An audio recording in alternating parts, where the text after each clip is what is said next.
아멘. 2015년 이제 새해 첫 주 예배입니다. 설교 제목을 한번 따라해 보십시다. 변화되어야 합니다. 2015년 한 해는 우리가 좀 더 하나님 앞에 아름답게 잘 변화되어지기를 소원합니다. 어떤 신학대학에서 시험을 치르고 있었습니다. 문제는 물이 포도주로 변한 사건에 대하여 논하라 하는 내용이었습니다. 2시간 동안 학생들은 머리를 짜내서 답안을 작성하고 있었는데 한 사람은 한 줄 써놓고 빈둥빈둥 놀고 있었습니다. 감독관이 이상하게 생각해서 나중에 시험이 끝나자 그 사람의 시험지를 이렇게 봤는데 딱 정말 한 줄 써놨습니다. 뭐라고 써놨냐면 물이 그를 창조한 주인을 만나매 얼굴이 붉어졌더라. 이 학생은 나중에 유명한 시인이 됩니다. 바이런이라는 시인이 나중에 그가 이제 이 시험을 봤던 이 내용입니다. 오늘 우리가 읽은 본문의 내용이 물이 포도주로 변한 사건이 나타납니다. 울고 있는 사람과 함께 울 수 있으면 그건 행복한 것이다 하는 책에서 나온 내용입니다. 3마리 쥐가 있었는데 한 마리는 수채구녕에서 떠내놓은 밥알을 먹고 음식 찌꺼기를 먹고 살았습니다. 근데 겨울에 그가 너무 그렇게 살다 보니까 물기가 많이 묻어서 결국 물이 얼다 보니까 이 쥐도 얼어 죽었습니다. 또 한 마리는 하수구에 살았는데 늘 냄새나는 하수구를 떠나지 못하다가 하수구에서 여러 가지가 썩은데 같이 그 악취에 취해서 결국 죽게 됩니다. 마지막 3마리째인 한 마리는 곳간에 살았는데 죽을 때까지 그는 배부르게 먹고 살다가 죽었다는 겁니다. 여러분, 쥐는 어디에 살아야 됩니까? 어디에 꼭 살아야 된다는 법은 없습니다. 그러나 왜 이 하수구나 이 수채구녕에 살았던 쥐는 그곳을 떠나지 못하고 평생 그곳에 살다가 죽었겠습니까? 그곳을 떠나서 살면 죽을 거라는 생각을 가지고 있었기 때문이 아니겠습니까? 이것은 사람들도 똑같습니다. 사람들이 변하지 못하냐면 변화하면 죽을 거라는 생각을 가지고 있기 때문입니다. 변화돼서 과연 잘 될까? 이런 생각을 가지고 있다는 것입니다. 그러나 성경은 변화되어야 산다 이렇게 말씀하고 있습니다. 예수님은 니고데모에게 물과 성령으로 거듭나지 않으면 천국에 갈 수 없다 이렇게 말씀하고 있습니다. 오늘 성경은 예수님께서 공생의 첫 번째 사건을 일으키신 기적의 사건입니다. 예수님은 가는 곳곳마다 기적을 일으키셨는데 어떤 기적이 일어났냐? 그 기적이 일어나는 곳에는 사람의 변화가 있었다는 것입니다. 예수님이 왜 이런 변화를 일으켰겠습니까? 변화는 곧 생명의 역사가 있기 때문입니다. 우리도 새해 변화되어지기를 소원합니다. 첫 번째 우리가 변화되어야 될 이유가 뭐냐? 쓰임받기 위해서 그렇습니다. 따라합시다. 변화되어 쓰임받읍시다. 오늘 성경에 나온 예수님의 나이는 30살입니다. 그 공생에서 아무것도 시작하지 않는데 나사렛 옆 마을에 가나의 혼인잔치가 있었던 것 같습니다. 제자들과 함께 거기서 초청받았는데 이 혼인잔치가 한참 진행되는 도중에 포도주가 떨어진 것입니다. 당시 손님들은 모르고 마리아는 알고 있었던 거 보면 이 마리아가 이 혼인잔치가 일어났던 집에 이 가까운 친척이었을 가능성이 많습니다. 마리아가 예수님께 이 사실을 알리자 예수님은 자신과 전혀 상관없는 일이라 이렇게 멀리합니다. 그러나 마리아는 예수님에게 이야기하지 않고 종들에게 예수님 들으라고 이야기합니다. 예수님이 시키는 대로 하라는 거죠. 그리고 이 혼인잔치의 모든 결과는 이제 예수님에게 달려있는 것처럼 이야기해버립니다. 혼인잔치 결과를 예수님의 손에 맡긴 거나 다름이 없습니다. 오늘 1절에서 5절 말씀을 한번 같이 읽어보십시다. 시작. 사흘째 되던 날 갈릴리 가나에 혼례가 있어 예수의 어머니도 거기 계시고 예수와 그 제자들도 혼례를 청함을 받았더니 포도주가 떨어진지라 예수의 어머니가 예수에게 이르되 저들에게 포도주가 없다 하니 예수께서 이르시되 여자여 나와 무슨 상관이 있나이까 내 때가 아직 이르지 아니하였나이다. 그의 어머니가 하인들에게 이르되 너에게 무슨 말씀을 하시든지 그대로 하라 하니라. 이 어쩔 수 없이 예수님은 하인들에게 이 명령을 내릴 수밖에 없는 상황이 됐습니다. 그래서 물을 채우고 그 물을 다시 가져다 주라고 했는데 그 물을 가져다 주니까 포도주가 된 사건이 나타나는 것입니다. 우리도 주님 손에 이렇게 잡혀져 있으면 변화가 일어날 줄 믿습니다. 예수님 안에서 반드시 변화가 일어나야 됩니다. 한 사람이 강도짓을 하고 날마다 숨어 살며 도망하고 살았습니다. 낮에도 숨고 밤에도 활보하며 다니다가 가슴 졸이며 살았어요. 그러다 경찰에 붙잡힙니다. 그런데 이 붙잡힌 강도가 숨을 크게 쉬더니 이제 살 것 같다 이렇게 이야기하더라는 것입니다. 왜냐하면 붙잡힘은 구속당하는 것이고 속박당하는 일인데 왜 시원하다고 대답했겠습니까? 그것은 자유라는 이름 아래 자기가 마음의 자유를 얻을 수 있었기 때문입니다. 언제 잡힐지 몰라서 늘 불안했던 이 삶이 남 눈치 보고 살던 이 삶이 자유를 얻었기 때문이죠. 그걸 자유롭게 사는 것처럼 보이지만 그건 어마어마한 불편이었고 정말 그가 얻고 싶어 했던 건 뭐냐? 마음의 자유였던 것입니다. 우리도 혹 주님께 도망 다니고 있지는 않습니까? 몸은 좀 자유로운 것 같은데 삶은 자유로운 것 같은데 여러분의 마음 혹 불안하고 있지는 않습니까? 정말 주님께 붙잡히면 삶의 마음의 영혼의 자유를 얻을 줄 믿습니다. 주님께 잡혀 사는 게 축복입니다. 왜냐하면 주님께 잡히면 변화가 일어나기 때문입니다. 오늘 성경에도 이 당장 잔치집에 필요한 게 뭡니까? 포도주입니다. 주님의 교회에 필요한 사람들이 누굽니까? 일꾼들입니다. 그런데 주님은 어떤 사람들을 쓰시냐? 변화된 자들을 쓰신다는 것입니다. 기적은 무엇입니까? 우리가 주님께 변화되어 쓰임받는 것입니다. 과거에 우리는 불순종의 사람이었습니다. 예수 믿지 않는 사람이었습니다. 하나님과 전혀 상관없는 사람이었습니다. 그런데 오늘 우리가 예수 그리스도의 사람으로 성장되어서 주님께 쓰임받을 수 있다는 것은 기적입니다. 예수 믿는 사람을 죽이고 그렇게 예수 믿는 사람을 감옥에 쳐넣었던 이 청년 사울이 다셈에 가는 도중에 예수님을 만납니다. 그리고 그는 변화됩니다. 그 안에 있는 기적은 나중에 그를 만나는 자마다 변화시키는 기적으로 나타나는 것을 볼 수가 있습니다. 시간이 지나면 지날수록 그는 가치 있는 사람으로 하나님 앞에 변해가는 것을 볼 수가 있습니다.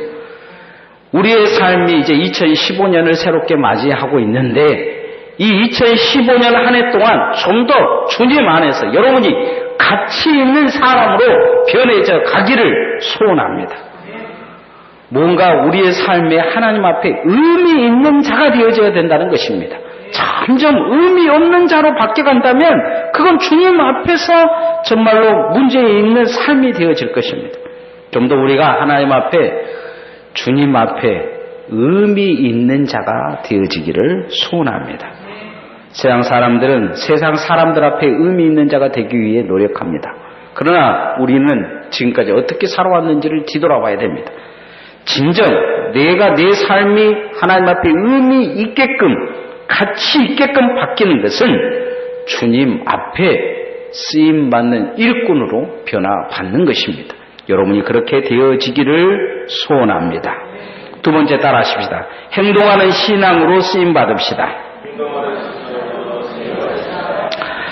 여러분 탈무드에 나오는 이야기입니다. 어느 유대인이 고급 양주를 몰래 사가지고 공항에 들어오다가 발각이 되었습니다. 이것이 무엇입니까? 물으니까 유대인이 태연하게 말합니다. 물입니다. 이 세간인이 고급 양주인데요 하고 이렇게 꺼내니까 유대인이 하는 말이 글쎄요 나는 올 때 물을 넣고 왔는데 비행기 안에서 예수님이 나타나셔서 물로 포도주로 만드신 거 아닐까요? 하더라는 것입니다. 이 예수 믿는 사람들을 비꼬는 유대인의 쪼크입니다. 유대인의 입장에서는 믿고 싶지 않는 사건이 오늘 성경에서 일어난 것입니다. 물이 변하여 포도주가 된 것입니다. 이 변화에는 움직임이 있었습니다. 행동하는 신앙이 기적을 만든 것입니다. 물을 아구까지 채우는 하인들의 순종이 기적을 일으킨 것이죠. 다시 떠다 갖다 주라고 했을 때 어처구니 없는 행동이지 않습니까? 근데 누구나 대꾸하지 않고 그대로 하는 것을 볼 수가 있습니다. 아무 걱정 없이 아무것도 하지 않는 이 연회장과 포도주를 보고 이것을 어디서 가져왔냐고 이야기하는 많은 사람들과 이 많은 행동들이 나타나지만 실제적으로 기적을 일으키는 행동은 어디에 있었느냐? 바로 이 종들의 순종에 있었다는 것입니다. 오늘 8절에서 10절 말씀을 한번 같이 읽어보십시다. 시작. 이제는 떠서 연회장에 갖다 주라 하시매 갖다 주었더니 연회장은 물로 포도된 포도주를 맛보고도 어디서 났는지 알지 못하되 물도온 하인들은 알더라. 연회장이 신랑을 불러 말하되 사람마다 먼저 좋은 포도주를 내고 취한 후에 낮은 것을 내거늘 그들은 지금까지 좋은 포도주를 두었도다 하니라.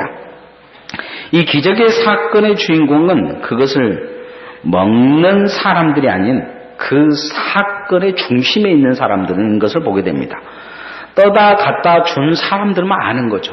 그 연회를 주장했던 연회장도 모르고 있는 것입니다. 먹는 사람들도 기적을 알지 못해요. 기적을 체험한 자는 누구냐? 순종했던 자들.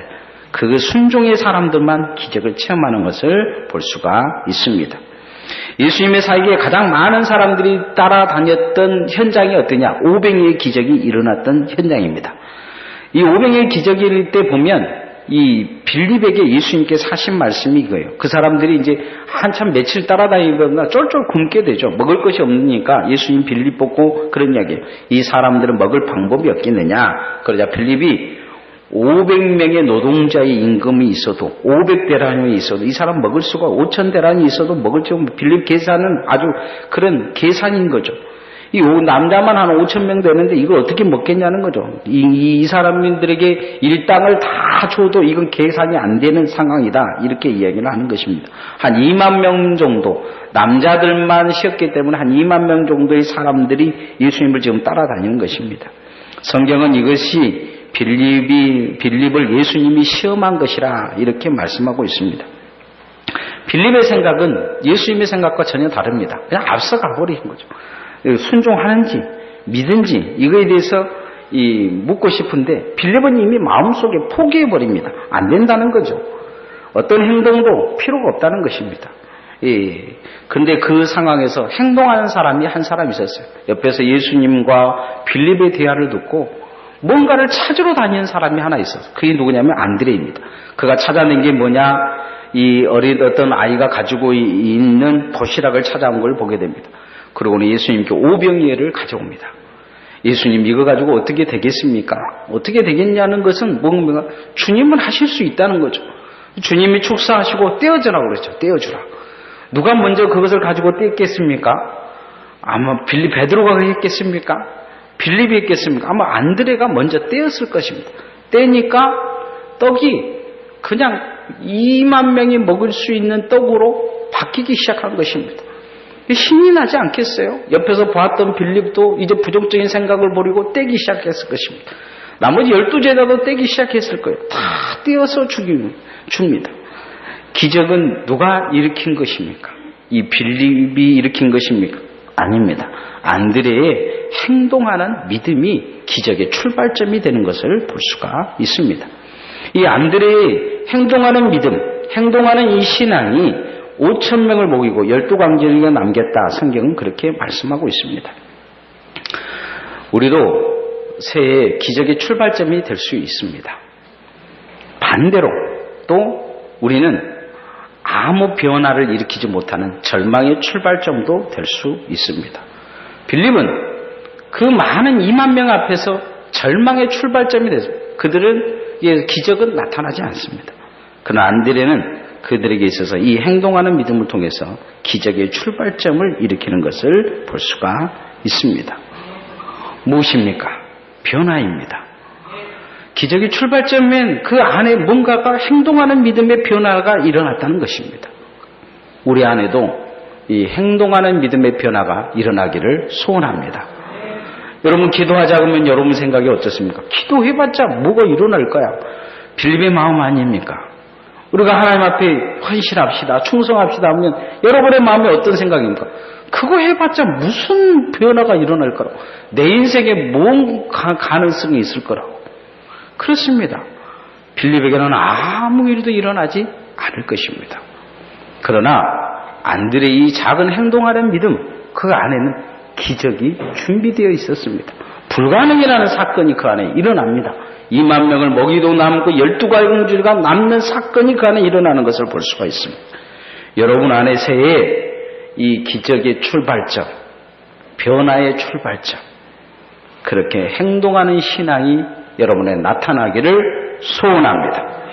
세 번째 우리에게 일어나야 될 건 뭐냐? 순종입니다. 따라합시다. 순종으로 쓰임 받읍시다.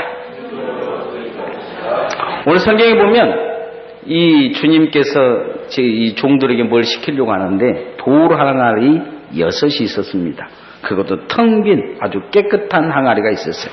이 항아리는 왜 비었겠습니까? 오늘 성경에 보면 정결예식에 쓰인 항아리다, 그렇게 말씀하고 있어요. 그 정결예식이라는 건 손을 씻는 거죠. 세수를 씻는 것입니다. 보통 이 항아리 하나는 한 100명에서 200명 정도의 이 먹거나 씻거나 하는 수 있는 그런 이 항아리입니다. 6개가 있었으니까 한 600명에서 1000명 정도를 먹일 수 있는 항아리입니다. 근데 비었다는 거죠. 그것이 비었다는 건 그만큼 이제 우기가 다가왔다는 거죠. 건기 끝이라는 것입니다. 건기 끝에는 이스라엘 사람들은 주로 물이 없기 때문에 포도주를 대신 먹고 살았습니다. 이 생수가 담겨져 있는 이 항아리가 비어 있는데 예수님께서 아구까지 채우라 하니까 물을 갖다가 채웠습니다. 근데 이 물은 어떤 물이겠습니까? 이 물은 손 씻고 한쪽에다가 버려둔 물입니다.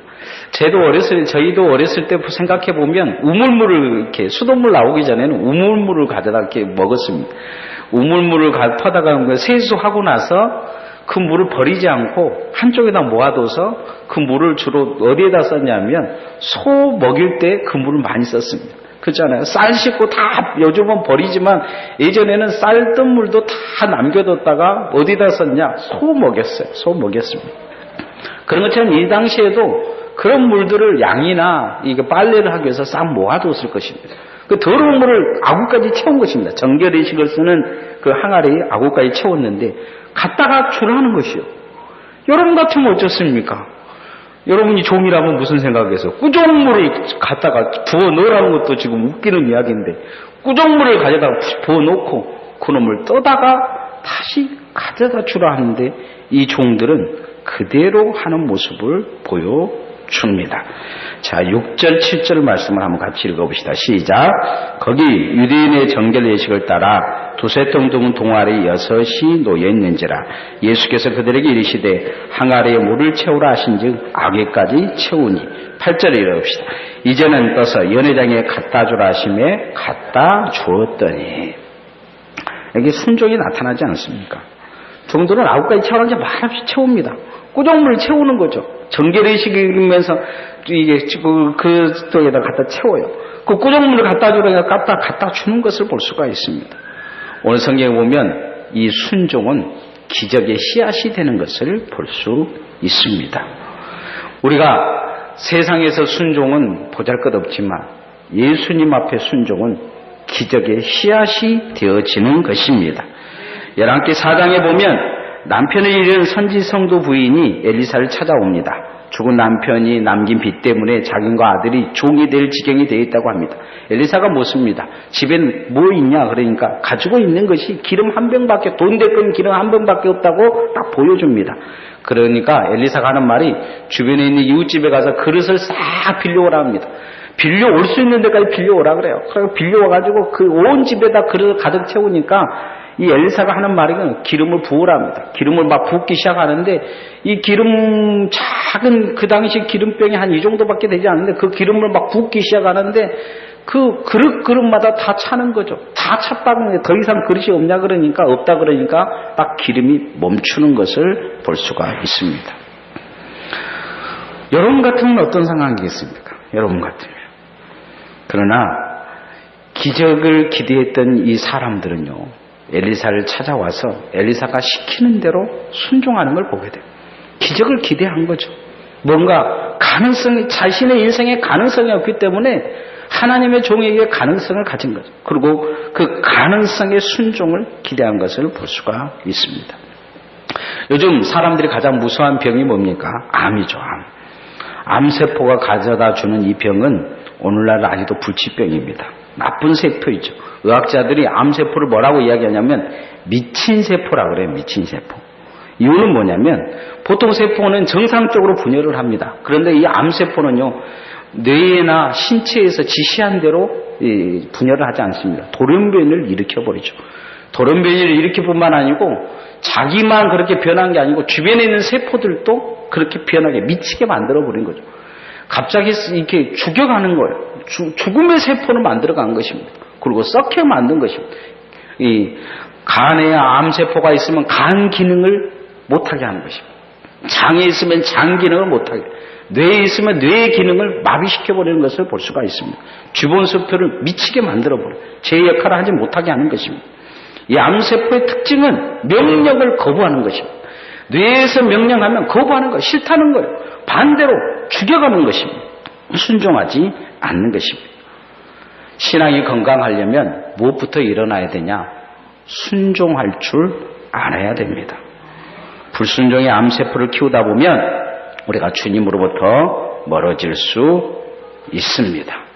여러분, 우리의 신앙이 주님 앞에 바로 서는 은혜가 있기를 소원합니다. 디코미에우보르프라는 사람이 있었습니다. 어려서부터 이 시베리아로 이주 왔는데 갑자기 아버지가 죽었어요. 콜레라로 부모가 죽고 이 소년도 고생에다가 결국은 도적대가 됐습니다. 나중에 도둑질에 두목이 돼가지고 이 사람은 지나가는 사람을 죽여서 그 사람은 그것을 털어냅니다. 근데 어느 날 사람을 죽이다가 그가 하나 그 가방에서 발견한 게 뭐냐면 성경책이었어요. 신약 성경책인데 우연히 그 앞에 신약 성경 앞면을 이렇게 쭉 읽어보니까 거기에 이런 글씨가 쓰여져 있어요. 1898년 5월 15일 주님께 회개함으로 중생을 체험하다. 그날 주님은 내 죄를 용서하시고 그의 거룩한 보혈로 나를 씻어주셨다. 뭔 말인지를 몰라서 이게 뭔 소리일까? 읽고 또 읽었어요. 그래서 도저히 이해가 되지 않아서 이 사람이 한번 이 소리가 뭔 소리인가 한번 읽어보자 하고 신약 성경을 읽었습니다. 그러다가 누가복음에서 두 강도가 예수님께 같이 못 박히면서 한 강도가 회개하는 모습을 보여줘요. 이 자기가 맨날 강도질 하다가 강도가 만나니까 갑자기 기분이 좋았는데 한 강도가 회개하니까 예수님이 그걸 받아주고 나머지 강도는 지옥 가는 것을 그것을 깨닫게 돼요. 그러고는 누구도 예수를 전해주지 않았는데 이 사람이 거기서 회심하게 됩니다. 그 다음날 이 사람 가서 자수합니다. 자수해서 10일에서 10년 중노동을 하면서 그 성경을 놓지 않습니다. 그리고는 그곳에서도 많은 사람을 전도하고 특별 사명 받아서 나중에 또 많은 사람을 전도해서 목사가 됩니다. 너무 이 목사가 돼서 교회가 부흥하게 되자 주변에 있는 목사들이 모함을 해가지고 다시 감옥에다 쳐넣습니다. 그런 감옥에서도 복음을 전하고 또 형기를 마치고 나와서도 복음을 전하는 전도자가 되는 것을 볼 수가 있습니다. 그 안에 한 가지 나타나는 현상이 뭐였느냐? 그는 주님이 자신을 부르는 것에 대해서 순종해야 된다는 것을 그는 깨닫기 시작합니다. 그리고 강도짓을 버리고 그는 죄를 버리고 죄를 해결하기 위해서는 자기가 감옥에 가야 된다는 걸 알고 자기를 감옥으로 보내려고 하는 하나님 앞에 자기 자신을 무릎 꿇고 순종시키는 것을 볼 수 있습니다. 순종은 변화의 시작입니다. 순종은 기적의 씨앗입니다. 새해 하나님이 여러분 앞에 뭐라 말씀하시든지 순종할 수 있기를 소원합니다. 교회 또한 여러분에게 지금 순종을 요구하고 있습니다. 어쩌는 것은 이제 일꾼으로 세우기도 하고 어쩔 때는 사막으로 여러분을 보내기도 하고 어떤 분들은 이제 구역을 새로 짜면서 왜 우리 구역은 이 모양이냐 여러분이 필요하니까 그러고 만들어 놓은 것이죠. 여러분 필요 힘들고 어려운 곳으로 가는 사람도 있고 이 푸른 초장으로 가는 사람들, 푸른 초장으로 좀 간 사람들은 이제 쉴 때가 됐으니까 영원히 쉬라는 것일 수도 있고 좌우지간 여러분이 어떤 상황이 되든지 하나님 앞에 새해는 순종의 결단이 있기를 소원합니다. 이제 말씀의 결론을 맺겠습니다. 변화되어야 될 줄 믿습니다. 따라합시다. 내가 변해야 됩니다. 사람들은 다른 사람 변하지 않는 것에 대해서는 탄식하며 내 변화에 대해서는 민감하지 않을 때가 많습니다. 근데 중요한 것은 내가 변하면 기적이 일어납니다. 다른 사람이 변한 게 기적이 아니고 내가 변한 게 기적입니다. 여러분 2025년에는 여러분이 변하는 기적을 체험하기를 소원합니다. 변화되어야 쓰임받을 수 있습니다. 내가 하나님 앞에 철저히 더 귀하게 쓰임받기를 원한다면 변해야 될 줄 믿습니다. 나는 변하지 않고 세상이 변하기를, 나는 변하지 않고 다른 사람의 생각과 마음이 변하기를 생각한다면 그것은 도적이요 강도일 것입니다. 내가 변해야 주님 안에 기적이 일어나는 것입니다. 행동하는 신앙이 기적을 일으킵니다. 행동하는 신앙은 기적의 시작이 될 수 있습니다. 여러분 작은 행동이라도 주님 안을 향해 움직이기 시작하십시오. 빌립처럼 절망하지 말고 안드레처럼 내가 하는 것이 아니오 주님이 하신 거니까 이 행동하는 신앙으로 주님 앞에 예배하고 기도하고 깨어있기를 소원합니다. 마지막 작은 순종은 기적의 씨앗처럼 싹을 드러내게 될 것이고 잎을 내게 될 것이고 열매를 맺게 될 것입니다. 이 작은 순종이 여러분 안에 있음을 통해 새해는 하나님 앞에 진정 변화된 역사를 경험하는 주님의 종들 되어지기를 소원합니다. 찬양하겠습니다.